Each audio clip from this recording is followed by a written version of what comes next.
All right, hi everyone, and welcome to the second of our Movement and Skill Acquisition Ireland webinar series. We hope everyone's safe and well wherever you are in the world. Movement and Skill Acquisition Ireland is comprised of Ed Collin, Phil Carney, Alan Dunton, and myself, Ollie Logan.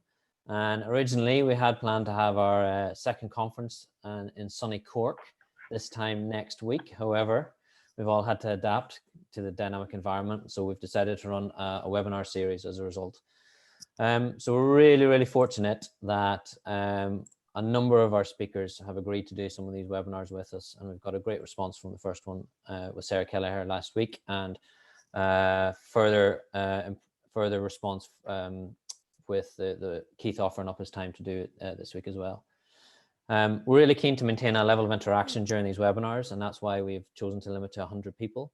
So if you do have a question for Keith today, please post it in the chat section, and Phil and Alan will monitor that. And what we'd like to do is after Keith does his presentation is hopefully come to you and allow you to pose your question to Keith in person. So we'll unmute you and allow you to do that.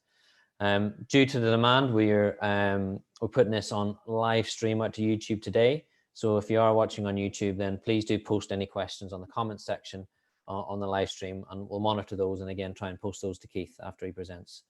And again, what I've done for those of you in the webinar, I've put your microphones on mute. So and I'll unmute you when we're going and allowing questions.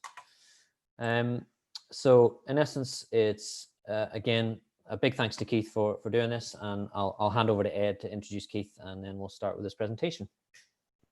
Thanks, Ollie. Okay, great. Thanks, Ollie, and welcome to everybody. It is a great honor for an advocate and a support of ours, even a mentor to us, since we began Movement and Skill Acquisition Ireland back in 2018. And I think, as you'll see over the next hour, his approach and his willingness to engage is fantastic, because it brings more people into the conversation than not. I think also from our perspective, it's great to have somebody who has the capacity to be able to discuss the topics that we're talking about in a way through his experience of all the people he engages with, the collaborators he engages with all over the world. So without further ado, it's a huge pleasure to introduce Keith Davids from Sheffield Hallam University. And welcome, Keith, and best of luck. Thank you. Great. Thanks, Ed, and good evening, everyone. And I hope everyone is, to echo what Ollie said, I hope everyone's staying safe and healthy in the lockdown circumstances. We're not far away from the end, hopefully. Anyway, what I'd like to do today is to talk to a trilogy, or the first part of a trilogy. I don't know about everyone else, but I've been watching Netflix series, a lot of them, and yeah, so this is probably like series one. There's only one episode to each series, so don't get too excited about it. But I'm writing a paper with colleagues at the moment. As Ed said, I really do value collaboration with sports practitioners, with academics, anyone who's interested and wants to share knowledge and understanding to develop our skills, whether we're academics or practitioners. And I'm writing a paper at the moment on the relationship between specificity and generality of learning, training, practice.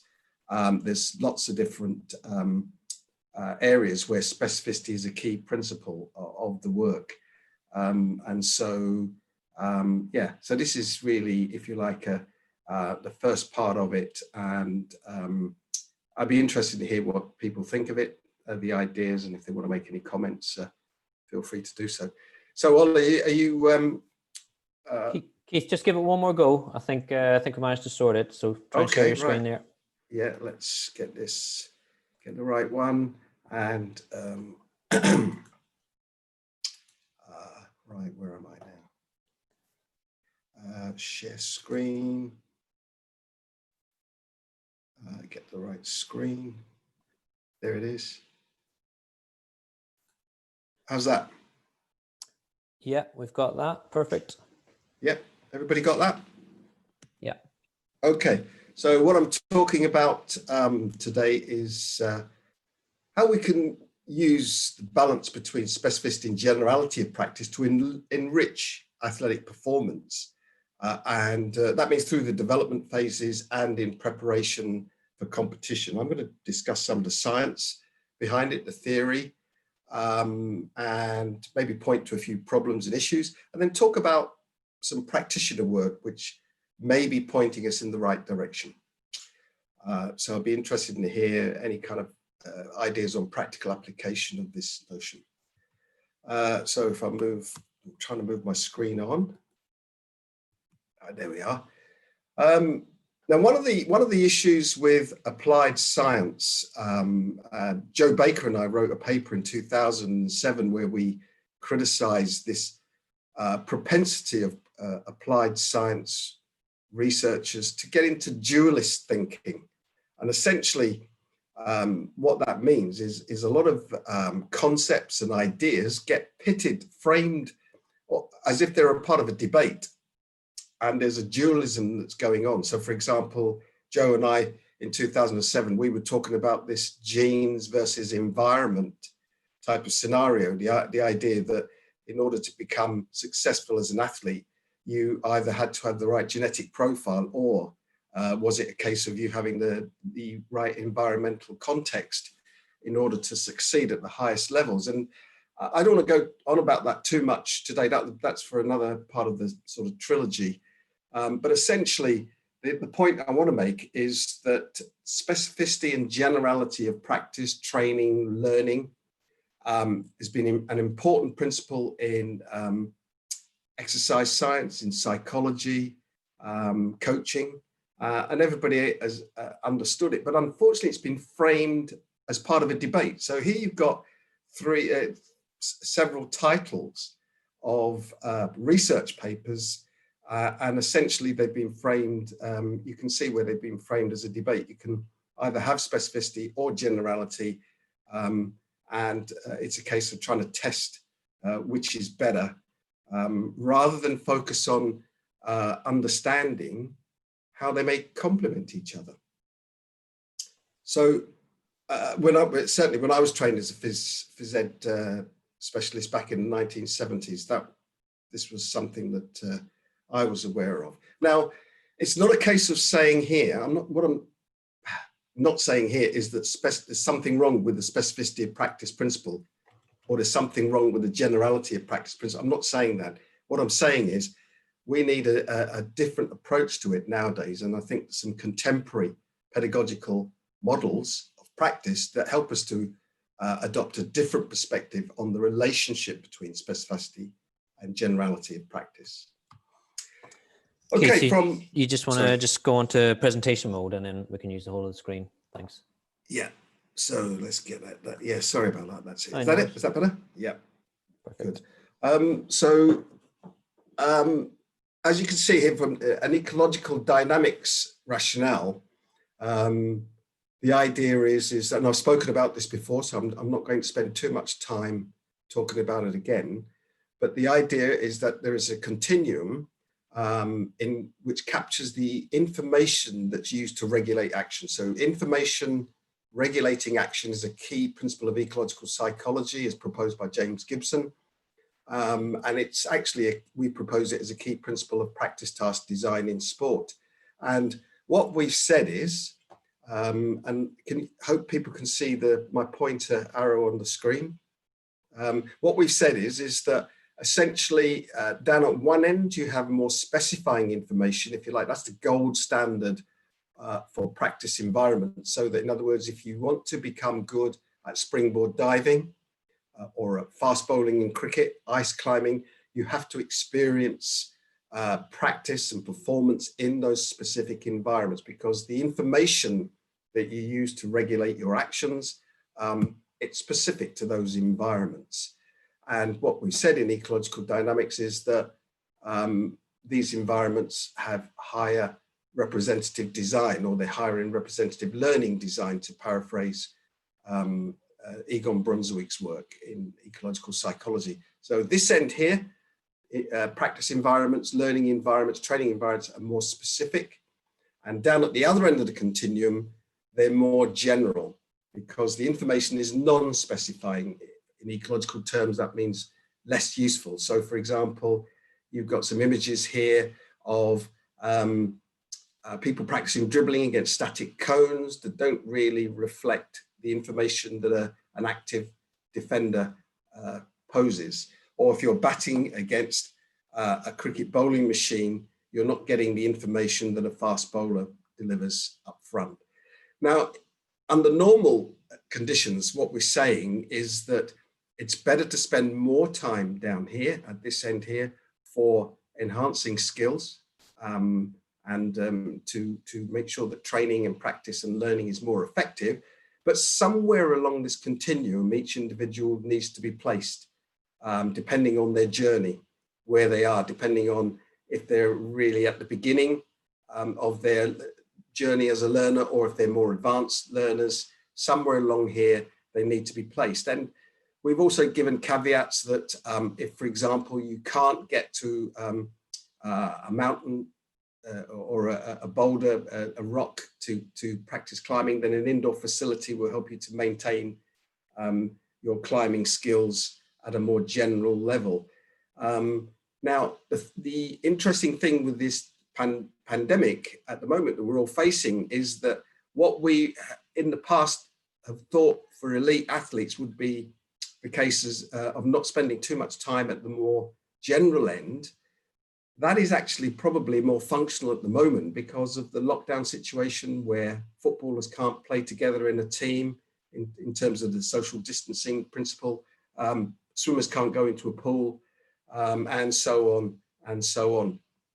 But typically along here, an individual would need to be placed in terms of a practice design by a coach.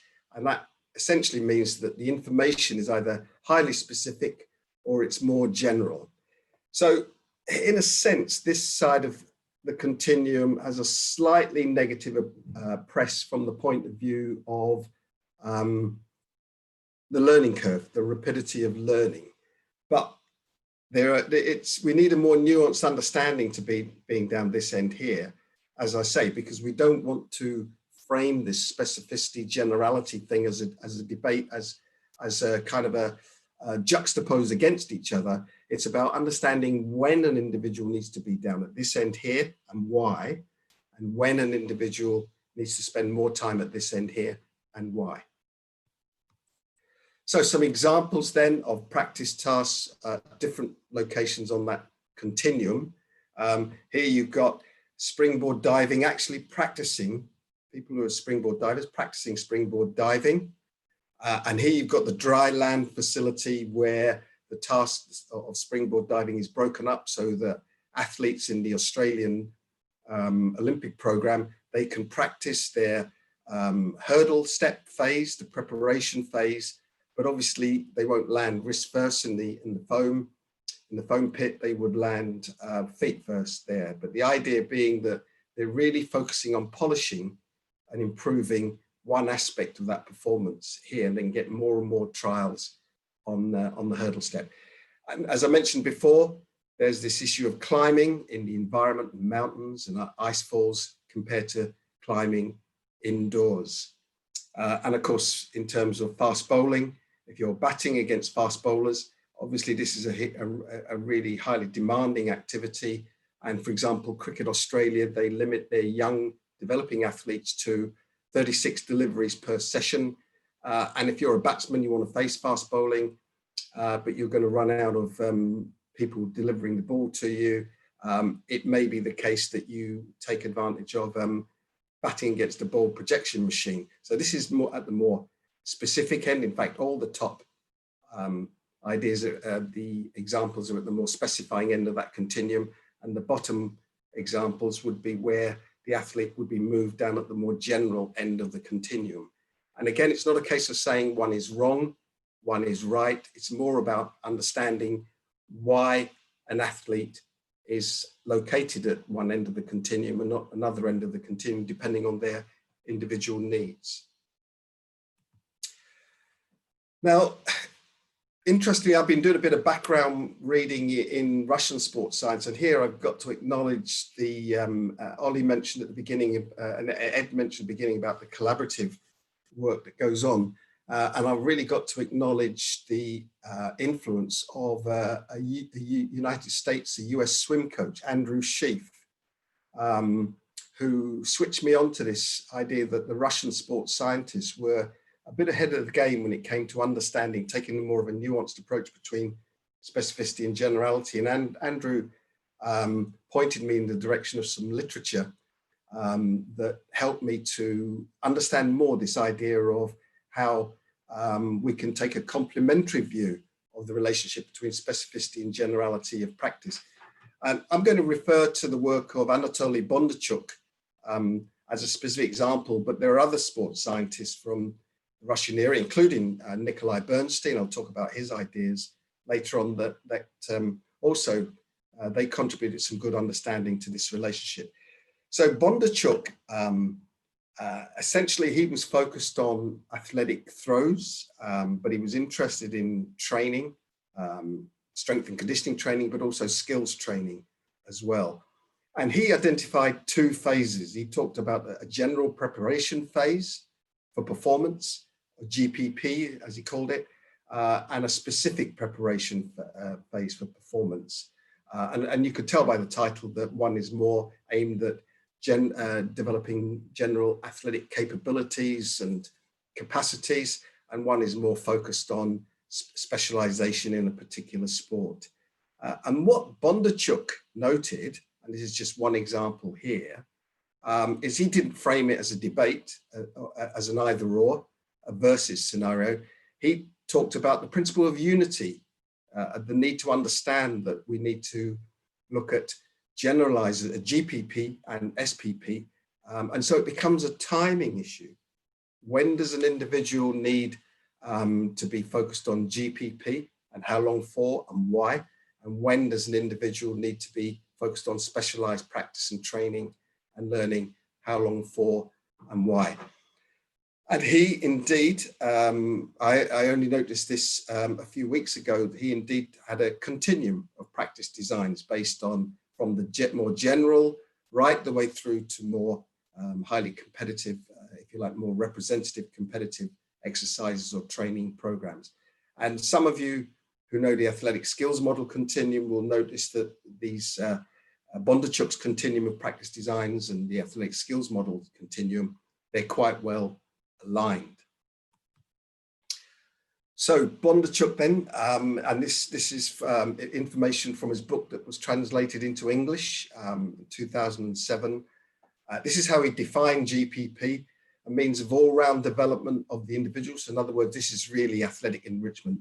This is empowering individuals in terms of their capacities, and such as agility, coordination, strength, etc. And then specialized training programs, which are related to a particular specialization or in an event. And he advocated a mix of both GPP and SPP in training designs for athletes. And rather than this frame it as a debate, as I said, either or, it's about understanding how you use both and when and why. And interestingly, he talked about GPP as more general, enriching type of activities, leaving traces which can interact with future variations in training. And this really resonated with me because we talk about this notion of skill adaptation. So in other words, it seems that according to to people like Bondarchuk, the GPP activities is really about empowering you so that when you get to a situation in a specialized performance environment and you have to adapt, you can exploit those traces, the effects of the GPP that you've had in training, and that can help you to become better at adapting. Now, the point I want to make here is if you look at the the motor development literature, GPP resonates very strongly with this notion of foundational movement skills proposed by Hultin et al., which really advances the notion of fundamental movement skills more broadly, looking at them more extensively. SPP, the focus there is pretty aligned with representative design of Egon Brunswick, as I mentioned, and representative learning design of Ross Pinder and colleagues, and a mix of both to empower an athlete so that when they get to specialized training, they can really take advantage of it. That really is what we mean by athlete enrichment in the new book that's just come out a month or two ago. So here you've got the two continua that I talked about. At the top here, you've got Bondarchuk's continuum, and at the bottom, you've got the athletic skills model continuum. And the notion there is that you spend plenty of time, particularly early in your development phase, in general preparatory exercises or multi-sports phases, the athletic skills model says.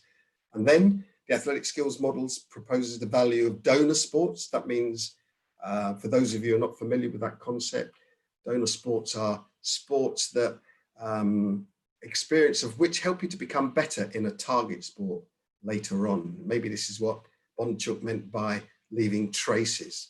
He talked about this as a special preparatory phase. And then he talked about getting into the more specialized phase, and it's very similar to the athletic skills model, where the idea is that the technical adaptive training is really variation around practice designs in a particular sport that you're seeking to specialize in. And then later on at the senior level of sports experience, individuals undergo a lot of specialized, highly specific sports training and practice. And of course, some of you may have seen this before. So an example of a donor sport could be parkour training, where we raised the idea that parkour training could be a donor sport for team games players, because it allows them to become dynamic, exploit agility, balance, postural control, changing direction, that sort of thing. And Bondarchuk would call this the special preparatory training phase. So is parkour a donor sport, or could it be part of special preparatory training for an athlete? An interesting thing, I'll just go back a minute, is that when you look at the athletic skills model, after the age of 19, when athletes are really at that specialization phase, there is an idea that athletes still need to spend about 30% of their time at this end of the continuum, the more general end of the continuum, 20% in donor sports and 10% still in the multi-sports phase. So when we talk about the timing, we're not talking about a linear approach, but we're talking about moving up and down the continuum, depending on the individual's needs. And even as they become more experienced senior athletes, there may be needs to spend a little bit of time visiting this more general end of the continuum to develop their athletic skills. I personally wouldn't recommend placing an exact proportion of time at the more general athlete enrichment end, because it depends on each individual. If you really do accept the interacting constraints between an individual and a task and the environment, that will differ for different individuals. Some will need to spend more time at the enrichment end, and others might need to spend less time down there. Now, this sort of thing, whilst it is relevant for understanding elite sport performance and how to develop top-class athletes, it's also important from the point of view of general health and well-being, and helping people to become better movers in life so that they can enjoy a physically active lifestyle. Even if you don't want to become a top-class athlete, but you really do want to be the best that you can be at a sub-elite level, or you might decide later on in life that you want to take up a sport. Physical literacy and physical education, I think, is a very important concept. It's making a bit of a resurgence at the moment, and James Rudd and colleagues at Liverpool John Moores University, we are seeking to look at how we can integrate it into an ecological dynamics conceptualization.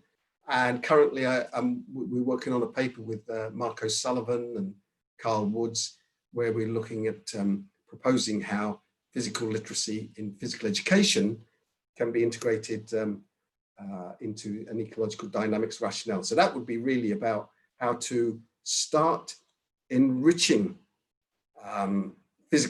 people's ability to move, and that doesn't just. I mean, in some ways, it's an unfortunate term, physical literacy, because it does seem to point people to looking at the physical aspects of movement behavior. But really, physical literacy from an ecological dynamics rationale should be focused on, as it says in the top bullet point here, of forming an adaptive functional relationship between each individual and the environment.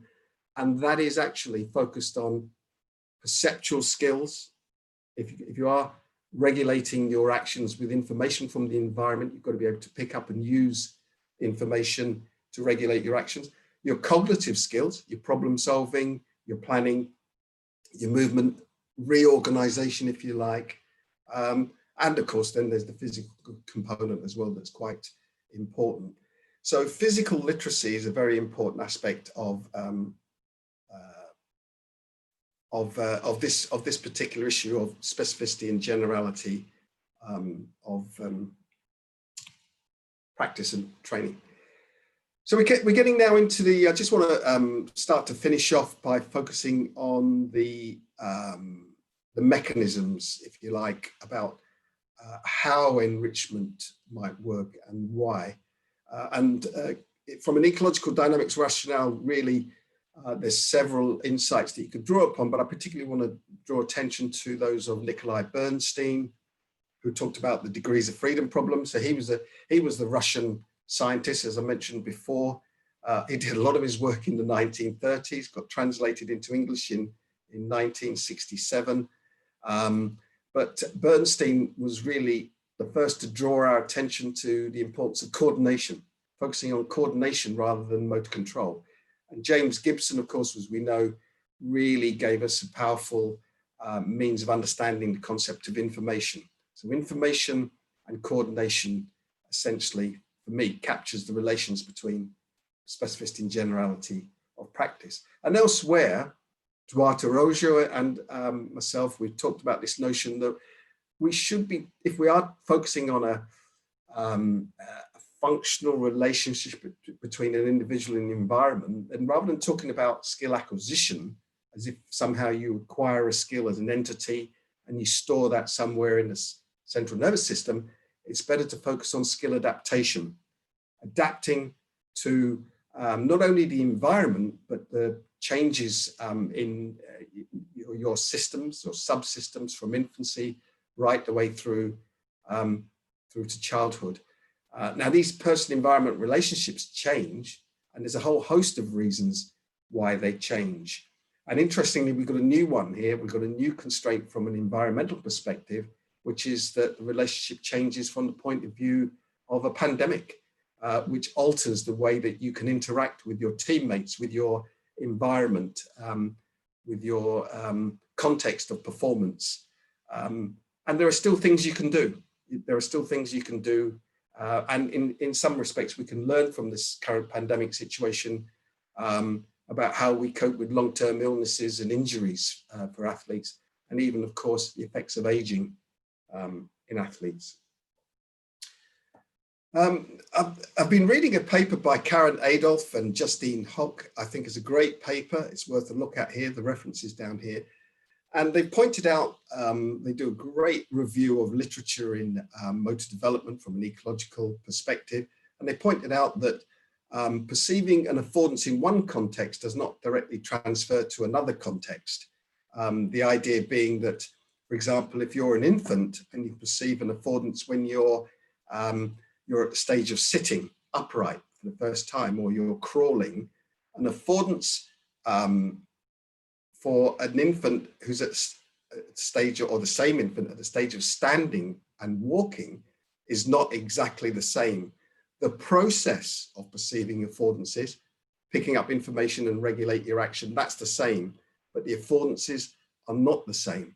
And that really made me think about the fact that the affordances of a climbing surface are not precisely the same, for example, on a climbing wall as they might be on an overhanging rock surface or an ice fall. But the actual process is the same. So I like this phrase here that Karen Adolph and Justine Hock used, which they paraphrased Harlow from 1949. What they said was, what this important point means here about using affordances, and they're not exactly the same, but the process is the same, is that people didn't really learn to move. More accurately, they learn to move. And so if we design practice environments that facilitate people learning to move, that would require a nuanced balance between specificity of practice, training, learning, and generality of practice, training, learning, etc. Helping people to learn to move. That could be one of the most important skills that they take with them throughout their career, whether it's in a sub-elite sport or elite sport. So learning to move, then that's an important mechanism of how generality and specificity can enrich an individual's skill adaptation process. Another one is, this is Bernstein's insight here, of synergy formation. The idea being that there's an abundance of motor system degrees of freedom, and we shouldn't look upon that as a negative, but as a positive. But it also gives us a challenge as well, because it's a case of compressing the number of degrees of freedom so that you can form synergies or coordination patterns amongst this huge number. And on this side here, you've got some relevant papers, relevant ideas of how synergy formation is an important part of this aspect of coordination. And you can see that acquiring coordination or becoming better at adapting your skills to the environment, it's a question of timing is the point here. So this aspect here, this model on this diagram here, it shows you an individual simulating how an individual, their landscape changes in terms of their coordination. These are attractors in the language of dynamical systems. So these are coordination patterns. And if you're engaged in at specificity end of the practice environment, then these landscapes become quite stable, and they're also quite unique in that sense. They're specialized for different sports. On the other hand, at the GPP end, that's the more general end of athletic enrichment, the landscape would look a bit like this, and the individual will be able to transfer between the different parts of the landscape, between different states of coordination quite easily, because these attractor wells aren't as deep. We need a mix of both. And it's a question of understanding the timing, when you can exploit self-organization and synergy formation in the motor system to become adaptive, to be able to transit quickly between different requisite coordination patterns, and how you can then take that into more specialized training environments, so that you're not stuck in an attractor well, which means that you're not very good at adapting should you need to in a performance environment. And for me, this captures this aspect of skill adaptation and synergy formation. This captures this relationship, the importance of the relationship between specificity of practice and generality of practice, as proposed by Bondarchuk and of course in the athletic skills model. So this is what would that look like? So this is an affordance landscape. Just focus on this at the bottom here. You can peruse this at your own time. But essentially, people would have seen this before. The idea being that you've got an affordance landscape, a rich landscape of affordances, as Eric Rietveld and Kiverstein have called this. And somewhere on this affordance landscape, that is these opportunities for action, people are exploiting them in learning environments. Specialized training, the affordances seem to be narrower and quite unique to those specialized environments. More generalized training, the affordances are more rich, varied, more extensive. And as Bondarchuk suggests, maybe they leave traces, a sort of empowerment factor that you could then take into the more specialized training and exploit later on. So you're able to adapt even to the variability of these more specialized environments.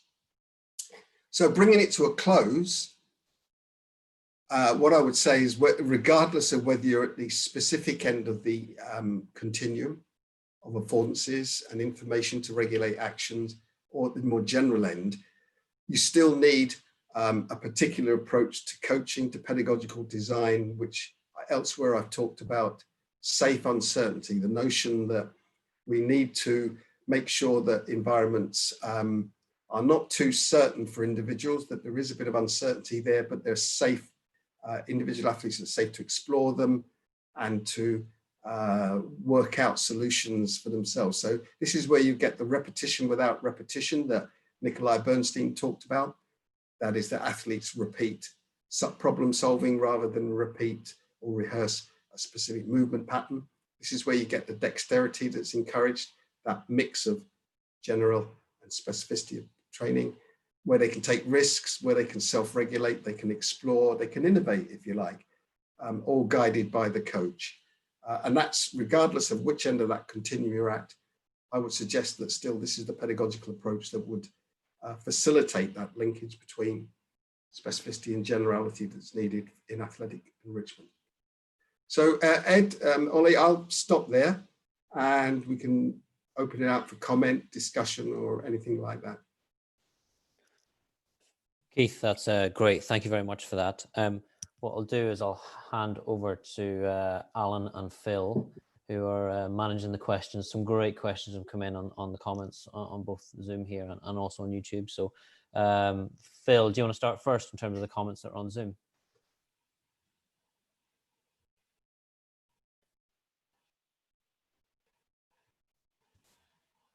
And Keith, you can stop sharing your screen now.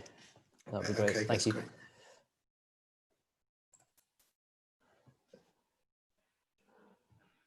Phil, you're Hi, unmuted. sorry. Thanks, Yeah. Ollie. Yeah, just taking that through. Thanks very much, Keith. That was great. And we've had several questions coming through, both on YouTube and also in the chat here as well. I'm actually going to start, because you started with going back to the historical perspective and talk about Henry's work and Bachman and his ladders. The first question comes from Andy Abraham, who's also asking about the historical context of this. Where the term generality came from. So maybe I'll pass you over to Andy Abraham so he can ask the question himself and provide a little context. So Andy, I'll come to you and unmute you. And yeah, Andy, you're unmuted now, so go ahead. Thank you for that. Thanks very much, Keith. Good to see you. Yeah, you too, Andy. Feels like last 25 years haven't happened. You haven't changed a bit. Yeah, Keith, I thought you gave a really nice view of the landscape within that, and the talk, this idea of that there isn't that we shouldn't be talking about duality. We should be talking about relativity. Things work for different reasons for different times. So yeah, thanks very much for presenting that as a view, Keith. It's really welcome. I suppose my question, when you put your first slide up, and you were talking about specificity, generality, my mind is immediately drawn to, there's things which might be generally, well, in fact, generality seems to draw me more to what you then put up as that's the sports, what do you call it, the athletic skills model. It's generality might be something that we gain by doing things like gymnastics, and that might transfer quite well. I've seen this a lot with my son from gymnastics to rugby. It's been a major contributor, I'm pretty certain, cause and effect and all that. But it just feels like generality didn't fit with what you presented. It felt like generality was, yeah, I'm drawn towards general, and intuitively it doesn't seem to fit with what you was presenting there, which I would have said was, if you go back to the other language of whole, part, whole, was more part-based practice rather than whole-based practice. I'm just wondering where that how that generality was arrived at, because it doesn't feel like an intuitively good fit. Well, this is it. Yeah, the interesting thing is when you go back to that era, and when I talk about that era, I'm talking about 1940s to roughly 1970s. There was this debate that was proposed, and actually, a lot of the papers were really interested not so much in explaining pedagogical principles and how people learn and how people practice. They were obsessed with assessment, with ranking, with producing tests that could predict whether an individual and the scores on the test, whether that would predict that individual would become a good football player or an American football player or something like that. And when you look back at that time, and you know, we've said in the past that the environmental constraints, you've got socio-cultural constraints that influence thinking, and they influence scientific thinking as well. The science was good and actually quite rigorous. You know, people like Franklin Henry was in physical education, had a great background in engineering and technology, but for some reason they were really focused on this. Can we produce a test that we use a specific test specific for footballers, specifically for swimming, or can we produce a more general test of what you could call motor educability? In other words, this test would predict that you have a good, rich, varied movement skill set, which would then allow you to become better at, you know, in a team games or whatever. And so at the time, that was pretty much the thinking to do with, you know, the use of IQ, ranking people in terms of their IQ, how they did on the 11 plus, and channeling them towards specific areas, you know, whether they're going to be, you know, in a sort of a job that required physical skills versus a job that required cognitive skills, for example. And so the socio-cultural constraints were the same. And that's where the debate came in. And interestingly, the specificity side seemed to have won that debate, whatever that means. Well, it still sounds like American football, so it's not that old, is it? What is it they use in American football? That thing they televise? What's that? Combine. Sean. NFL That's it. Combine. The Combine. Yeah. Yeah. I mean, that's exactly that, isn't it? So the Americans will love that they're using a Russian idea. Well, Bondarchuk, actually, if you read the English translation, he wasn't that complimentary about the American research, actually. So I left that bit out because I know I've got some good colleagues in the States. So yeah. Great, thanks, for that, Keith. That's right, Andy. All right, so we'll back to Phil. Phil, you got some other questions there? Yeah, we have another question lined up, this time heading over to Derek O'Riordan. So Derek really liked this idea about avoiding a versus mentality of one approach versus another. So Derek, I'll pass over to you to ask Keith your question and maybe provide any follow-up if needs be.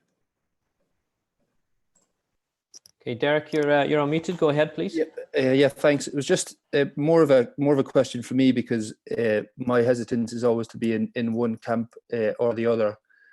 And notwithstanding the fact that you might have an ecological view of how you're developing the athlete in its totality, no matter where you're placing them on that spectrum, is there scope therefore to adopt a number of pedagogies or pedagogical strategies from that GPP to SPP, and therefore have to work across not just complex approaches to sports coaching, but appreciate and adopt maybe cognitive and behavioral as well as complex, and therefore working in a fairly interdisciplinary way across approaches to sports coaching, and not just rooting yourself within that complex approach or within an ecological approach.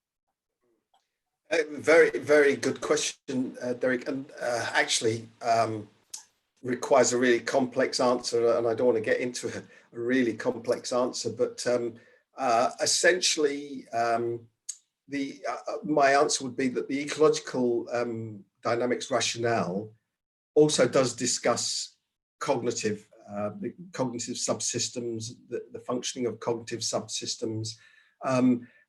what we've tried to do is, and I would advise this of people, is that you need to sort of, if you are going to plot your way through theories out there, the theoretical frameworks out there, you need to be coherent, because at certain key points, the different theoretical approaches differ at key points. Actually, there's a lot of aspects where you could interpret the concepts as similar, but there are key points where they do differ. And so you do need to adopt a philosophical stance that helps to maintain coherence with it. So, I mean, I'll say up front, there's a lot I like about the athletic skills model, because that's a practitioner model.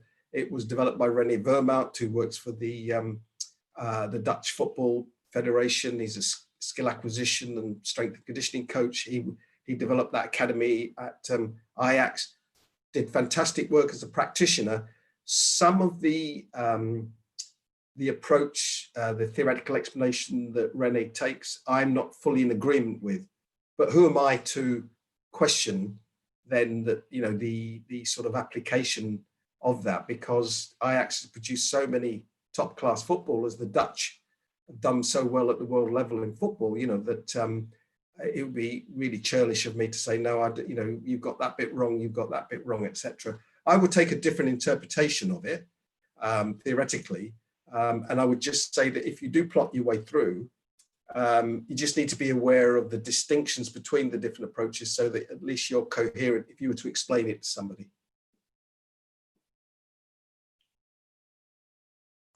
Okay, great. I think we've got some questions coming through on YouTube. So, Alan? Yeah, we've had some great questions come in on YouTube. So thanks to everybody who's watching on that. The first one comes from James Riches, and he's curious to know, would generality of practice be more appropriate in primary PE environments, where we may not be preparing children for sports, but more so to move confidently in life? Yeah, and this is where I think James Rudd and colleagues, they're looking at that, and in fact they've got evidence to show that it is probably more important. And both, I mean, let's take the athletic skills model approach. René talks about the years between 6 to 12 to taking a more general approach to adopt a multi-sports approach. And so you build a foundation, you use a lot of play, you're motivating children to want to move. And that was why I was referring to physical literacy, which James and his group are looking at.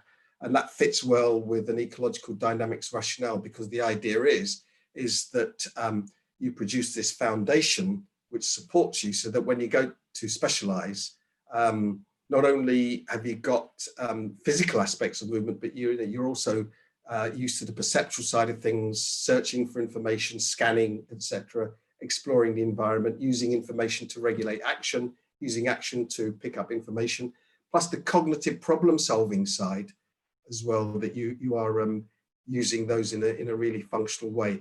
As I said before, you know, those rich, varied environments and that ability to adapt. That's what Bondarchuk was saying. That's what we've argued in the skill adaptation paper. That's what René has argued in the athletic skills model.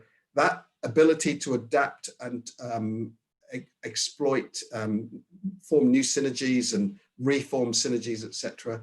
That is the basis of it. And I think that maybe you know, at that sort of primary school level for physical education, that's where you can start that process. And by the way, you can carry that on. It's you know, James and colleagues, and we this is one of the key principles that we're arguing, is that should go on through the life course. And I know, for example, that Leeds City Council, before the lockdown, were operating parkour style training for elderly groups in the Leeds area, because it gets people moving, they're using variability, and it's all functionally targeted at the capacities and skills of that group. But so it's through the life course. It's fantastic to see that that's being made available, especially for a population that needs it more than most would think at times. Another quick question from YouTube is very interesting. I think it comes back to the earlier discussion about cricket youth players and the reduction of the amount of fastballs they can play in a session. And it's from Kenny Carroll, who said that Major League Baseball batters in the US have been practicing the other way around. So instead of right-handed, they'd go left-handed. And it was more so of in an attempt to keep them fresh and challenged to reduce overuse injuries. And he's wondering, is it worthwhile use of training? And if so, is it more prominent for youth athletes or older athletes? Well, I think so. I think it's certainly important in sports like, say, association football, soccer, because if you want athletes to be adaptive, so in other words, if they come across a very good defender, so imagine if you're an attacker, you want to get a shot on goal, but you can only shoot with your right foot. A really smart defender works you out quite quickly, and of course, you know, the higher the level you play, you worked out really quickly, and they will stand on that foot. So they will always show you on the weaker foot. So you have to solve that problem by being able to exploit, you know, both limbs. And there's some good examples of people that can solve the problem by, you know, transiting between the left and right limb. Some become super elegant and skillful in one limb as well, but they're never completely at the top level. They're never completely reliant on one limb. I know that there was a theory of crosstalk between the different hemispheres of the brain, and the idea being that practicing with a non-dominant limb could enhance your skill with a dominant limb even, and those theories were tested and evaluated around about the time I think Andy Abrams was at MMU. I seem to associate reading about that at that time there. And so there is some cognitive neuroscience research that seems to support that idea that you can transfer between limbs, and it's worthwhile as an enrichment perspective, but equally it can help you to become more functional as an athlete as well.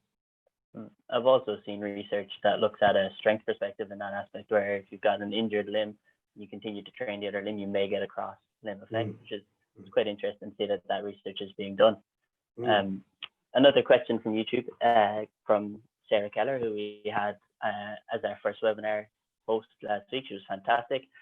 She says she loves the idea of learning to move, and would love to know more about the balance between specificity and generality to facilitate that in particular.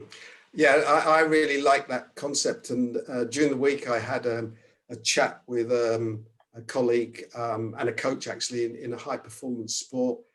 And they latched onto that. They love that idea. And by the way, it's not just related to the academic world as well, because in an interview recently, the All Blacks coach, ex-All Blacks coach Steve Hansen, when he was asked what makes a good All Black, and remember this is a nation that's won the World Cup twice and reached semi-final other times, and he said that the best All Black is the best learner. So learn to move is resonant. So from a practitioner perspective, there's a view that that's important as well. To address the specific question raised by Sarah, I guess that there's no, as I said, I'm reluctant to allocate a specific portion, but I think there's certain principles that you apply. And if you take the ecological rationale, which is Newell's constraints-based approach, which is you've got the individual with individual needs, you've got the task, you've got the environment, and they interact. And for me, that will be guided by the individual task relationship. So in other words, you look at each individual, and someone may require more enrichment as a sort of a catch-up, whereas others may require less enrichment because they've had such a rich, varied diet of multi-sports from younger. And maybe with the current generation of children who have grown up with smartphones and digital media, sedentary activities, etc., enrichment might play more of a role with this generation compared to previous generations that played out in the street and made their own entertainment, if you like, through physical games in the environment. Maybe that's something to consider. So I would say that each coach would need to assess and be able to look at each individual athlete and then work out what their needs are and where they need to be on the continuum and why. And of course, to go back to that point before, to keep revisiting, the general end of the continuum, even when they're more experienced and senior, because injuries take their toll and aging takes their toll. And in a lockdown situation, you need to be adaptive as well and maintain skill. We're in the skill maintenance phase. And so moving up and down that continuum can be important at different times. Great, thank you. Great. Thanks very much, Keith and Alan. We're just going to come back to another question inside in the Zoom room here. So there's been a couple of comments about traces and the idea of traces. So I'm going to go over to Tyler next, Tyler Yerby, for the next question.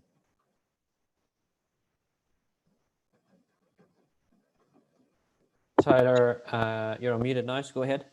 Perfect. Thank you so much. First off, Keith, good to see you again, and thank you very much for your time. How you doing? Good. Yeah. Yeah, good. Yeah, cheers. No, of course, a bunch of questions, but I'll just have one here so the rest of the lot can get to it. Can you define maybe what you mean or what you view as traces, and maybe how that lives? Because I think you can kind of get the idea, or maybe why I'm asking. I don't want to put words in your mouth before you give your answer, but I'm curious what you view as traces in the system. Yeah, I can define what I don't mean. And that takes us back to the 1940s to 1970s research, where this specificity, generality of learning was focused on internal representations. And some people talked about these representations being quite specific. And they could be in an individual trace or template or a motor program for a movement pattern. And others then said, well, now you'd have a storage problem, you'd have the time constraints of selection and all this. So maybe we'll have a more of a generalized type of motor program. And I'm not really talking about that element there. What I'm talking about, it would probably refer more to the dynamic landscape of attractors, the coordination patterns that an individual has in the intrinsic dynamics, and having a sort of a rich range of stable attractors. So for people who are listening who are not familiar with what an attractor is, an attractor is a stable state of organization in a complex system. So a complex system, it could be an athlete or it could be a sports team, but let's take an athlete. And a stable state of organization could be a coordination pattern to achieve a particular goal. And so I think that the enrichment phase and the more general training gives you a foundation where you can exploit some of those stable states. You don't want them too stable. That's the problem with early specialization, as I know that you're aware of that, Tyler, in your work and Sean in your group Emergence. And you don't want them too stable from too young, because there's a whole host of problems with that physically, psychologically, emotionally. But you really do want to get that landscape not too flat, but undulating, so that there are traces of stability which can then be exploited. So when you go to the specialization phase, you can make those attractor states a little bit more stable, but you never want them too stable, because as you know, that means that you won't be able to adapt to the dynamic environment. I don't know if you want to add anything to that. No, that's wonderful. I appreciate it. I didn't want to put the attractor wells in there and them being deep and them being wide. Obviously, looking at it as a dynamic landscape, you're essentially surfing. That way, you can become more adaptable to your environment. I guess my main idea was to hear you say that it wasn't a representation that was essentially cemented, which I know that you feel that way. But I was just curious because I was wondering how you were going to word that, because when we see that, I know how a lot of coaches are, being the fact that football, specifically American football here in the States, love a lot of Bondarchuk's work. And so it almost says that, that what he was saying before is what we need to do. And the way that they're approaching his work is quite different than what he actually meant. They mean it coaching a specific pattern. And so it's the language and the almost copious amounts of information that is coming along with that coaching is the part that makes me a bit nervous in that situation. That's why I was asking. Good point. Yeah, good point. And actually, you should, I think you probably know Andrew Sheaf, the swim coach that I'm talking about, and he's in agreement with you on that it isn't about, coaching specific movements, but about this adaptability, this functionality. All right. Well, thank you. Thank you very much. I appreciate it. Yep. Great, Tyler. Lovely. Thanks very much, Tyler. So I think actually this is a nice time to go back to a question that was raised earlier.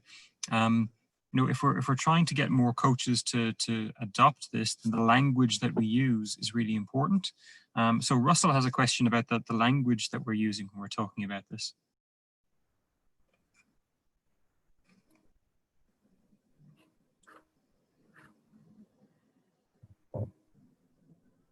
Apologies, Russ. Come to you now. Hold on a sec. There you go, Russ. Over to you, mate. Hey, Keith. You all right? Hello, Rusty. How are you? Yeah, I'm good. I'm good. Long time no see. Yeah, it was just, I just think it's generally for lots of people on the call, and it's been cool. I've had loads of messages, and Andy Abraham's already sent me some stuff, and Tim's told me he's doing some stuff. But I just think it's something to be thinking about is, and it's cool because it keeps me busy as long as the academics are using language here and people are struggling to translate it. And I know that some NGBs and sports do it better than others, and so golden thread and things like that would be an attempt. But just how mindful are you of like this landing with the vast majority of coaches, so the 95% of people who coach for 40 hours a year and get most of their stuff off Twitter, quite frankly, where I really enjoyed the stuff earlier, but it's quite a divisive debate at the moment as well. So I enjoyed the fact that it felt softer here today. Is it something you guys are mindful of? Yeah, of course, absolutely. I've spoken recently, and in the book, the Constraints-Led Approach to Coaching book, we've adopted that approach, more coach-focused and practitioner-oriented. But and it's certainly not a case of overwhelming people with concepts, but it's a tricky balance because you could simplify things to the point where they become meaningless, where they actually sound frivolous. But you can't go, you can't go to that point really. I don't think it does anybody any good. But equally, it's important for people to understand that there is a conceptual framework there. And I mentioned before to Derek about being Derek O'Riordan about being coherent to a philosophy, to an approach, and not going off in all directions, because otherwise you're like a cork bobbing in the tide, whatever the fashion is, but there are some coaches who not only get it, understand it, and in the book, we'll talk about the second edition book, the skill acquisition, the skill dynamics book, the second edition's come out. We've got a chapter devoted to coaches who use it. A lot of them use the terminology and actually apply it. I mentioned Andrew Sheaf before. He's getting a lot of mentions today, but he uses the language not with his athletes, his swimmers, but in discussions with academics and fellow coaches. So I guess it's about using the conceptualization at the right time, and this is the coaching skill. This is why I'm not a coach. I haven't got that skill set, which is that if I were to use some of these ideas with athletes learning, whether they're senior, more experienced, or developing athletes, it's about how to explain that to them, or the coaches that you're mentoring, you're advising, how to explain these ideas in language that they would understand. I think they probably follow enrichment, but I wouldn't get into that sort of, the attractor states and skill adaptation and things like that. I think they probably understand adaptive behavior and helping athletes to become more adaptive, solve problems and stuff like that. And maybe keeping things at that sort of general level is probably the way to go, rather than just to fling in concepts at that level. What's your thoughts? Yeah, I think it's just quite a tough place at the moment for coaches, because I think some people have done some interesting stuff. So even like Jack Patson stuff around actually your practice design and what are the options, what are the costs, what are the benefits. I think people are starting to become more Ed Hall stuff around coaching behaviours, and I think people are starting to discover it. I think that the long words are quite a challenge. So even just using the word affordance for people can be suddenly oomph. And I'm just mindful, and there's lots of people way more skilled than me and intelligent than me on this call. It's, I just think it's something we've got to be mindful of, because I think it's putting a lot of barriers up for people. Yeah, I think that's true. I also get that, those words make sense to you and they're really important. So I just wonder how because that is the 95, that's the huge majority of coaches. Yeah, but that's a good point you made there. But there are some good people that may, I'm sort of maybe touting them for consultancy money there to support coach education. But people like Marianne Davis at UK Coaching, Mark O'Sullivan, Carl Woods, people like that. They've worked in high performance sport. They work with athletes. They understand. Rick Shuttleworth. We know that Rick. That's part of his skill set. So there are people out there who are good at that. All I can say is, don't look at me. I'm sort of probably one step behind that to, if you like, transfer the knowledge to the coach educators and the applied practitioners who get it. But the ones working at the coalface, they need to use language and develop those skills where they can communicate those ideas in a way that doesn't overwhelm people. You've definitely named some good crafts people there. Good role models, and don't forget yourself as well. So absolutely, yeah. Russ, thanks for that question. Just going to pop over to, probably got about 5 minutes left. I'm just mindful of time. There's lots of questions coming through, so apologies to those that we don't cover either on the Zoom or on the YouTube. But Ed, you kind of had a general question for Keith in terms of coaching advice. Yeah, Keith, thank you so much. It's been absolutely blockbusting, to be honest. I have pages of notes here. But there is one particular, I think, constraint that we're all experiencing right now that you mentioned yourself is the impact of COVID-19 and how it's I suppose creating many different things for people to experience, either in their backyard and getting people back out into their backyard again, where maybe they weren't spending too much time in the past. But one of the concerns I suppose I'm seeing is that there's an explosion of videos coming out at the moment from coaches, and it is great. A lot of them are great, but there's also a lot of them with huge amounts of explicit information from the coaches. And it's a bit like the comment from Tyler that he was saying there's copious amounts of information now coming back into the space. And I suppose, are there any concerns from your end where, if there was maybe a shift moving towards a more exploration with coaching and coaches to say, look, go and figure it out, go and problem solve. Here's just some good basic rules around the game that we've maybe altered the dimensions or whatever of the space, that we may actually be potentially taking a step back with now so much as a result of COVID-19, so many videos of explicit instruction-based videos from coaches. Really good point, Ed, actually.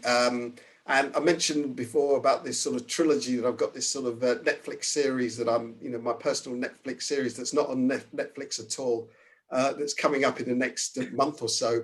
And I'll be exploring that in other presentations and things. But yeah, I think that the important thing is to look for the principles. And whenever I've written, to go back to Rusty's comments, I've tried to provide some principles that people can use, captured in sort of fairly, hopefully not too overwhelming language, like things like skill adaptation, the idea of adapting your skills to a context, etc.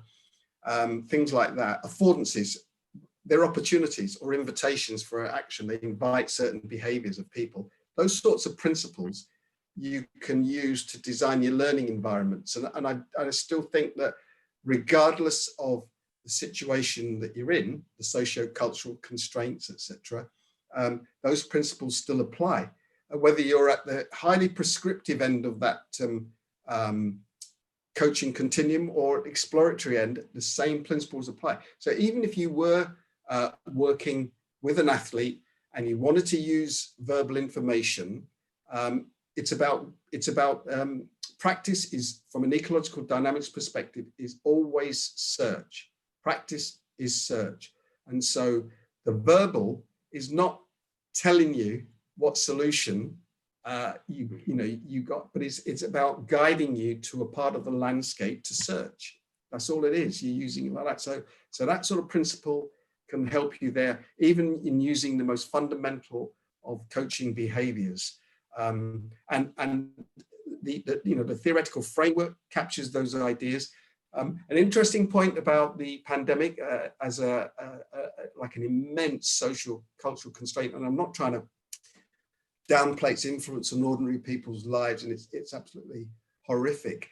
But when we're talking about exercise, physical activity, sport, and training at sub-elite and elite levels, etc., it's really, at this phase, it's about skill maintenance. It's like a lot of things, it's turned things in society completely upside down. So things that were not considered to be functional, certain ways of behaving, etc., not considered to be functional, learning, practice, design, are now functional because we're in an extreme environment, etc. And the best that you can do, I guess what I'm saying is that it's pushing us more towards that general end of the continuum, a really powerful constraint thrusting us there. Well, I think the best that we can do is maintain skill, maintain strength, conditioning, etc., so that when you go back to the specialized end, and this is for the elite athletes, it's just fine tuning, it's coordination, it's timing, it's all that sort of thing, and so this is where some of that GPP, general preparatory performance activities, this is where that can almost like to go back to Tyler's comment, leave that trace of enrichment that you can then explode from, like a sort of springboard to get into the specific end. And we can learn from it, because maybe what we can do is use these principles to work with athletes got a long-term injury or a long-term illness or aging, and they've got issues to do with an aging skeletal muscular system, etc. Maybe we can use some of those principles of general enrichment to facilitate their transition to the back to the performance environment and for longevity in the performance environment. So a great question. I really like that, because the two words that I jumped all over in there that you said even a few times was the idea of exploration and search, that a lot of these videos do not leave it open for the athlete to then watch and figure something out. They give all the information. They tell them exactly what to expect. They tell them what they want to do. And it just, I love that, as I said, that even with the constraints that we're in, leaves room for people to still have to explore and search, even in the constraints that we're dealing with right now. Yeah, and play. Let kids play. Let people play. Even adults like to play as well. Let them problem solve. Set them challenges, a choice. Bring in some sort of issue that they have to resolve, etc. You don't have to be practicing in a very linear way, going from point A to point B. There could be paths to explore along, even in a very rudimentary way. That still should be a fundamental principle. Great, brilliant, thank you. Good. Right. Last question come through from Phil. So I think we've got one last question we've time for from Ross Bashir.